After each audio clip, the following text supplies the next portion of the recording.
તો ભરૂચમાં ખેડૂતો અને પોલીસ વચ્ચે ઘર્ષણના દ્રશ્યો સર્જાયા। ખેડૂતોની ટ્રેક્ટર રેલીને પોલીસે અંકલેશ્વર ભરૂચ વચ્ચે અટકાવી હતી। રસ્તા પર બેસીને રોડ બ્લોક કરવામાં આવ્યો હતો।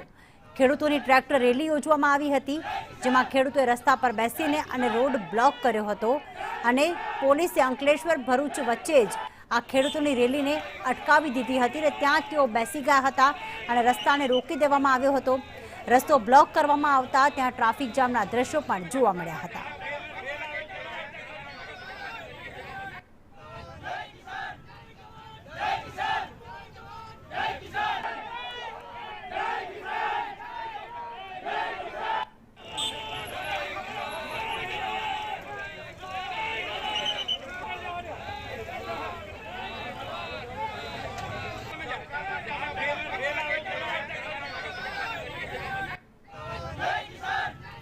ફોનલાઈન પર વિનેશ પટેલ જોડાઈ ગયા છે। વિનેશ, ખેડૂતોએ જે માંગ કરી છે કે તેમને પાવર ગ્રીડના આંદોલનના માર્ગે છે, પાવર ગ્રીડ લાઇનના કારણે, ત્યારે કેવા દ્રશ્યો જોવા મળ્યા હતા જ્યારે ખેડૂતોને અટકાવવામાં આવ્યા અને તેમણે રસ્તો બ્લોક કર્યો?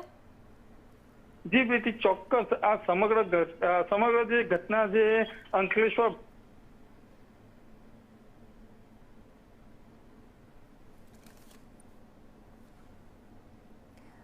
તો ખેડૂતો જે છે ખેતરમાં વીજ થાંભલાના પગલે હાલમાં વિરોધના વંટોળે ચડ્યા છે। આજે ખેડૂતો દ્વારા એક ટ્રેક્ટર રેલીનું પણ આયોજન કરવામાં આવ્યું હતું, જે રેલીને અટકાવવામાં આવતા ખેડૂતો રસ્તા પર જ બેસી ગયા હતા।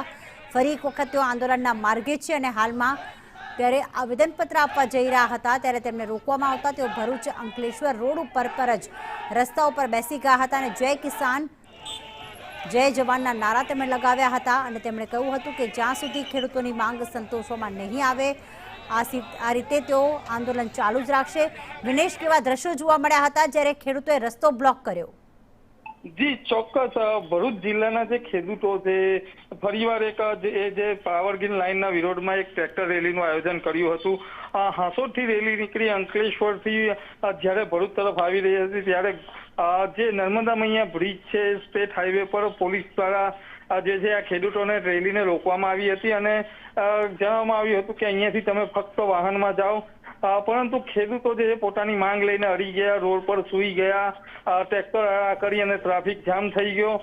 2 થી 3 કિલોમીટર જેટલો ટ્રાફિક જામ થઈ ગયો। અંતે લગભગ 1 કલાકની રકઝક બાદ પોલીસ માની અને જે ખેડૂતો છે એમની રેલી હાલ ભરૂચ કલેક્ટર ઓફિસ જવા નીકળી છે। જી બેટી, બિલકુલ, આભાર વિનેશ તમામ વિગતો માટે।